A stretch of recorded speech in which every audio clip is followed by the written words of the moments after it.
Director Sharif அவருடைய இயக்கத்தில் KPY Bala, Namitha Krishnamurthy, Balaji Sakthivel, Archana உள்பட பல நட்சத்திரங்களுடைய நடிப்பில் காந்தி கண்ணாடி திரைப்படம் இன்னைக்கு தியேட்டர்ஸில் ரிலீஸ் ஆகியிருக்கு. இந்த காந்தி கண்ணாடி திரைப்படம் எப்படி இருக்குது அப்படின்னு பார்த்தீங்கன்னா, முதல்ல படத்தினுடைய கதை. தனியார் நிறுவனத்தில் செக்யூரிட்டி வேலை பார்க்கக்கூடிய பாலாஜி சக்திவேலுக்கு தன்னுடைய மனைவி அர்ச்சனா மேலே அவ்வளவு பாசம், அப்படிப்பட்ட ஒரு காதல். காலங்கள் கடந்தும் கொஞ்சம் கூட குறையாத ஒரு அளவில்லாத காதலோட ரொம்ப அந்யோன்யமான தம்பதியாக அவங்க வாழ்ந்துட்டு வந்துட்டு இருக்காங்க. இந்த நிலையில் ஒரு ஃபங்க்ஷனுக்கு போயிட்டு வந்ததுக்கு அப்புறமா அர்ச்சனா அவங்களுக்கு ஒரு ஆசை ஒன்று வருது. நமக்கு மட்டும் ஒரு பையன் இருந்திருந்தான் அப்படின்னா நம்மளுடைய 60வது கல்யாணத்தை அவன் எடுத்து நடத்திருப்பான் இல்லையா அப்படின்னு சொல்லி தன்னுடைய மனைவிக்கு 60வது கல்யாணம் நடத்திக்கணும் அப்படின்னு ஆசை அப்படின்னு தெரிஞ்ச உடனே பாலாஜி சக்திவேல் எப்படியாவது அதை ஜாம்னு நடத்திடணும் அப்படின்னு சொல்லிட்டு முடிவு பண்ணுறாரு. அதுக்கு அவர் யார்கிட்ட போறாருன்னா கேபிஒய் பாலா கிட்ட போறாரு. ஏன்னா பாலா அவர்கள் ஒரு ஈவென்ட் மேனேஜ்மெண்ட் நிறுவனத்தை நடத்திட்டு வந்துட்டு இருக்காரு. அதனால பாலாஜி சக்திவேல் பாலா கிட்ட போயிட்டு என்னுடைய மனைவியின் ஆசைப்படி எங்களுடைய 60வது திருமணத்தை நான் வந்து கொண்டாடணும்னு நினைக்கிறேன் அப்படின்னு சொல்லும்போது அவருடைய அந்த எமோஷன்ஸை பாலா தன்னுடைய பணத்தாசைக்கு பயன்படுத்திக்கணும்னு நினச்சி அவர்கிட்ட கிட்டத்தட்ட 50 லட்சத்துக்கு மேலே ஆகும் அப்படின்னு சொல்லிட்டு இவ்வளவு பணம் அவர்கிட்ட இருக்குமா அப்படின்னு சந்தேகப்படுறாரு. ஆனால் சொந்த ஊரில் இருக்கக்கூடிய பல கோடி ரூபாய் மதிப்புள்ள நிலத்தை வெறும் 80 லட்சம் ரூபாய்க்கு வித்துட்டு அந்த பணத்தை சென்னைக்கு கொண்டு வராரு பாலாஜி சக்திவேல். 60வது திருமணத்துக்கான ஏற்பாடுகள் தொடங்குற வேளையில் பண மதிப்பு இழப்பு நடவடிக்கையை மத்திய அரசு அமல்படுத்துது. அதாவது சில வருடங்களுக்கு முன்னாடி மத்திய அரசு டிமானிட்டைசேஷன் அப்படின்ற பேரில் 500 ரூபாய் 1000 ரூபாய் நோட்டுக்கெல்லாம் இனிமேல் செல்லாது அப்படின்னு சொன்னாங்க இல்லையா. அந்த காலகட்டத்தில் நடக்கிற திரைப்படமாக அந்த திரைப்படத்தை உருவாக்கியிருக்காங்க. ஸோ அந்த டிமானிட்டைசேஷனை மத்திய அரசு அனௌன்ஸ் பண்ணுறாங்க. ஸோ அவர் கொண்டு வந்த பணம் எல்லாமே இப்போ செல்லா காசாக போகுது.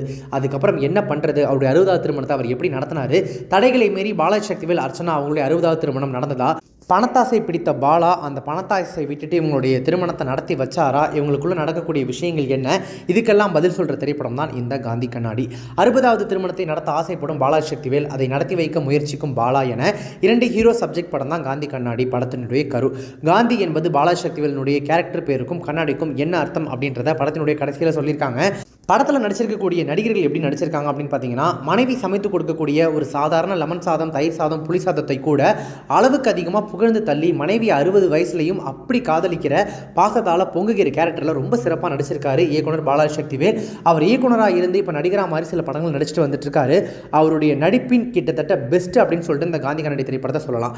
இத்தனை வயதிற்கு பிறகும் இவ்வளவு காலம் கடந்தும் தன்னுடைய மனைவி மேலே ஏன் இவ்வளோ அன்பு காதல் அப்படின்றதுக்கு அவர் சொல்கிற அந்த ஃப்ளாஷ்பேக் காரணமும் ரொம்பவே உணர்ச்சி பூர்வமாக இருக்குது. நம்மளுக்கு பயங்கரமாக அந்த எமோஷன்ஸ் ஒர்க் ஆகிற மாதிரி தான் அதை எடுத்திருக்காங்க. ஜமீன் அப்படின்னு சொல்லிட்டு அவரை கேபிஒய் பாலா டீம் அழைக்கிறாங்க. சில சமயம் மரியாதை இல்லாமல் ரொம்பவே கிண்டலாக நடத்துகிறாங்க. ஆனால் அதை பற்றிலாம் கவலையே படாமல் தன்னுடைய மனைவியின் ஆசையை நிறைவேற்றக்கூடிய கேரக்டரில் கொஞ்சம் ஓவர் ஆக்டிங் கலந்து தம்பிராமையா மாதிரி நடிச்சிருக்காரு பாலாஜி சக்திவேல். நான் சொன்ன மாதிரி அவருடைய ஆக்டிங்கில் இது பெஸ்ட் திரைப்படம் தான். பட் ஒரு சில இடங்கள்லாம் அந்த நடிப்பு கொஞ்சம் ஓவர் டோஸ் ஆகாமலும் இல்லை. குறிப்பாக பண மதிப்பு இழப்பு நடவடிக்கையால் கைவசம் இருக்கக்கூடிய பணத்தை மாற்ற அவர் முயற்சிக்கக்கூடிய விஷயங்கள் உண்மையாகவே செமையாக இருந்துச்சு. அப்பாவித்தனம் கலந்த அவருடைய உடல் மொழி, பேசுகிற டயலாக் சில சமயம் ரசிக்க வைத்தாலும் அதுவே ஓவர் டோஸ் ஆகி படத்தை ஒரு மாதிரி நாடக பாணிக்கு அழைத்துட்டு போயிடுது. அடுத்ததாக ஹீரோவாக அறிமுகமாகும் பாலா. சிவகார்த்திகேயன் மாதிரி இவரும் வந்து படத்தில் காமெடி பண்ணுவார் போல அப்படின்னு நினச்சா முதல் படத்திலேயே ரொம்ப அழுத்தமான ரோலை வந்து செலக்ட் பண்ணி நடிச்சிருக்காரு. பாலாஜி சக்திவேலுக்கும் பாலாவுக்கும் இடையிலான அந்த சீன்கள், அந்த கிண்டல், 2 பேருக்கும் இடையில் இருக்கக்கூடிய எமோஷன்ஸ் எல்லாமே படத்தினுடைய ப்ளஸ். இப்படி பாலாஜி சக்திவேலுக்கும் பாலாவுக்கும் இடையிலான கெமிஸ்ட்ரி படத்தை நல்லாவே தாங்கி பிடிச்சிருக்கு. அதுவும் கடைசி அரை மணி நேரம் நடிப்புலாம் பலரையும் அழ வச்சிடறாரு பாலா. அவர்கிட்ட இருந்து இப்படி ஒரு கேரக்டர், இந்த மாதிரியான ஒரு நடிப்பை யாருமே எதிர்பார்த்துருக்க மாட்டாங்க. கண்டிப்பாக தான் ஹீரோவாக அறிமுகமான திரைப்படத்தில் இப்படி ஒரு கதையை, இப்படி ஒரு கேரக்டர் சூஸ் பண்ணதுக்கு பாலா அவருக்கு தனியாக ஒரு பாராட்டுகளை சொல்லியே ஆகணும்.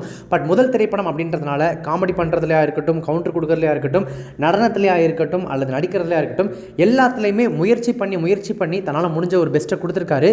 பட் ஆனால் இன்னுமே அவர் நிறைய தேர வேண்டியிருக்கு அப்படின்றத நம்ம ஒரு ஆடியன்ஸாக சொல்லியே ஆகணும். கண்டிப்பாக அடுத்தடுத்த படங்களில் தன்னை இன்னுமே மெருகேற்றி கொண்டு வேற மாதிரி ஒரு ஹீரோவை வந்து நிற்பார் அப்படின்னு நம்பலாம். மற்றபடி இந்த காந்தி கண்ணாடி திரைப்படத்தை பொறுத்த வரைக்கும் பாலா அவருடைய அறிமுகத்துக்கு ஒரு ஓகேவான கதை தான் அப்படின்னாலுமே கூட பல காட்சிகளில் பாலா நடிக்காமல் அப்படியே ஒரு மாதிரி ஃப்ரீஸ் ஆகி நின்றுடுறாரு.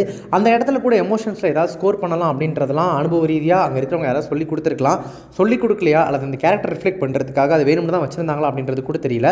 அதெல்லாம் அடுத்தடுத்த படத்தில் கண்டிப்பாக பாலா மாற்றிப்பார் அப்படின்னு நம்மளும் நம்புவோம். அடுத்ததாக படத்தில் இருக்கக்கூடிய ஹீரோயின் நமிதா கிருஷ்ணமூர்த்தி. பாலா டீமில் இருக்கக்கூடிய அவங்களுக்கு அதிகம் வேலை இல்லை பெருசாக, ஒரு எமோஷனல் காட்சியில் மட்டும் மனசில் பதிகிற மாதிரி நடிச்சிருக்காங்க. அடுத்ததாக ஒரு முக்கியமான கதாபாத்திரத்தில் பாலாஜி சக்திவேலின் மனைவியாக நடிச்சிருக்கக்கூடிய நடிகை அர்ச்சனா. வீடு திரைப்படமாக இருக்கட்டும், ரெட்டைவால் குருவி திரைப்படமாக இருக்கட்டும், இப்படி பல திரைப்படங்களில் அவங்களுடைய நடிப்பு எந்த அளவுக்கு இருக்கும் அப்படின்றத நம்ம பார்த்துருக்கோம்.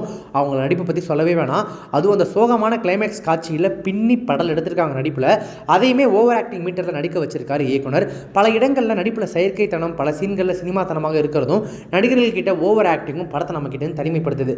இந்த செயற்கைத்தனம், ஓவர் ஆக்டிங் இது எல்லாமே கிட்டத்தட்ட படத்தில் இருக்கக்கூடிய எல்லா நடிகர்கள்கிட்டயுமே வெளிவருது. அது ஏன்னே தெரியல. அதுவும் முக்கியமாக அர்ச்சனா மாதிரியான ஒரு அனுபவம் வாய்ந்த நடிகை நடிக்கும் போதுமே அது ஓவர் ஆக்டிங் மாதிரி ஃபீல் ஆகுது அப்படின்னா அது இயக்குனருடைய இயக்கமா அல்லது எழுத்துலேயே அப்படி தான் இருந்துச்சா அப்படின்றதெல்லாம் அவங்களுக்கு ஏதாவது வெளிச்சம். அந்த டிமானிட்டைசேஷன் பண மதிப்பு இழப்பு நடவடிக்கை குறித்த விஷயங்களில் இன்னும் கொஞ்சம் முதிர்ச்சியாகவே அணுகியிருக்கலாம். அந்த முக்கியமான விஷயம் இன்றைய காலத்தோட பெரிய அளவில் ஒட்டாமல் இருக்கிறது கொஞ்சம் அங்கங்கே மைனஸாக இருந்துச்சு. டெக்னிக்கல் ஆஸ்பெக்ட்ஸில், அதாவது தொழில்நுட்ப ரீதியான திரைப்படம் எப்படி எடுக்கப்பட்டிருக்கு அப்படின்னு பார்த்தீங்கன்னா, விவேக் மெர்வினுடைய அந்த மேரேஜ் பாடல் ஓகேவா இருக்குது. பின்னணி இசை படத்தை கொஞ்சம் விறுவிறுப்பாக்கி இருக்குது. பாலாஜி கே ராஜா அவருடைய கேமராவில் படத்தினுடைய பெரும்பாலான காட்சிகள் ஓரளவு நல்லாவே எடுக்கப்பட்டிருக்கு. முக்கியமாக சென்னையின் தெருக்கள் அந்த கிளைமேக்ஸ் காட்சி எல்லாத்தையுமே ரொம்பவே நல்லா எடுத்து கொடுத்துருக்காரு. கண்ணுக்கு உறுத்தாத ஒளிப்பதிவு, டீசெண்டான ஒரு ஒளிப்பதிவு அப்படின்னு சொல்லலாம். பாலாஜி சக்திவேல், பாலா, அர்ச்சனா தவிர மற்றவங்களுக்கு பெரிய அளவு நடிக்கிறதுக்கு படத்தில் வாய்ப்பே இல்லை. கிளைமேக்ஸையுமே இன்னுமே எடிட் பண்ணி அது ஒரு கிறிஸ்பான ஒரு ப்ராப்பரான ஃபீலிங்காக எடுத்துருக்கலாம். பாலாவினுடைய கேரக்டர் பின்னணி, அவர் பணத்துக்காக ஆசைப்படுற விஷயங்களில் போதிய விளக்கமோ நியாயமோ இல்லை. ஒரு வயதான தம்பதியின் 60வது திருமண ஆசை, அவங்களுடைய முந்தைய பின்னணி, இப்போதைய நிலை, குழந்தை இல்லாத நிலையில் அந்த வயதிலும் அவர்கள் காட்டுகிற பாசம், புரிதல், இதெல்லாம் படத்தினுடைய ப்ளஸ் பாயிண்ட்டுகளாக இருக்குது. என்ன சீரியஸ் கதையில் அழுத்தமான சீன்கள் இல்லை. சீரியஸான சில சீன்களை காமெடி ஆக்கி இருக்கிறது படத்தோட சுத்தமாக ஒட்டவே இல்லை. இவ்வளோ சீரியஸான ஒரு கான்செப்ட், ஒரு கண்டென்ட் எடுத்திருக்காங்க அப்படின்னா அதற்கேற்ற மாதிரி அழுத்தமான திரைக்கதையும் சீன்களும் வசனங்களும் எழுதப்பட்டிருக்கணும்.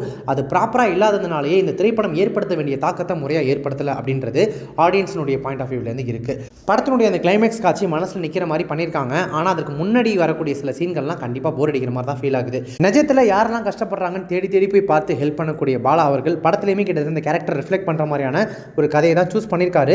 அது ஓரளவுக்கு ரிலேட் பண்ணுற மாதிரி இருந்தாலும் பெரிய அளவில் மனசுக்கு அது நெருக்கமாக அமையலை அப்படின்றது தான் படத்தினுடைய மைனஸாக அமைஞ்சிருச்சு. மொத்தத்தில் இந்த காந்தி கண்ணாடி திரைப்படம் எப்படி இருக்குது அப்படின்னு கேட்டிங்கன்னா, உணர்வுபூர்வமான ஒரு கதை, ஆனால் அது உணர்வுபூர்வமாக எழுதப்படலை. மேக்கிங்லேயுமே ஒரு சில சொதப்பல்கள் இருந்திருக்கு. பட் நடிகர்கள் மற்றும் ஒரு சில விஷயங்கள்லாம் சேர்ந்து படத்தை ஓரளவு காப்பாற்றி ஒன் டைம் வாட்சபிள் மூவியாக அதை எடுத்து கொடுத்துருக்காங்க.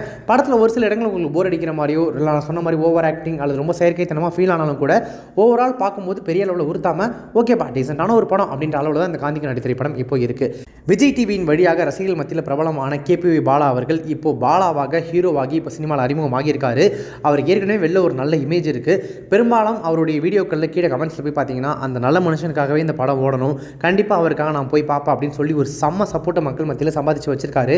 அவருடைய நல்ல மனசுக்கு அது டிசர்விங் அப்படின்னு தான் சொல்லணும். மற்றபடி இந்த திரைப்படம் அவருடைய அறிமுக திரைப்படமாக ஓகே தான். வரக்கூடிய காலகட்டங்களில் இதை விட நல்ல திரைப்படங்களாக, நல்ல திரைக்கதையாக தன்னை இன்னும் மெருகேற்றிக்கிட்டு அவர் படங்கள் பண்ணார் அப்படின்னா தமிழ் சினிமாவுக்கு மற்றும் ஒரு ஹீரோ நிச்சயமாக கிடைப்பார் அப்படின்றதுக்கான ஒரு சின்ன டைட்டில் ரிவீலிங் போஸ்டராக தான் இந்த காந்தி கண்ணாடி திரைப்படம் இப்போதைக்கு நமக்கு தெரியுது.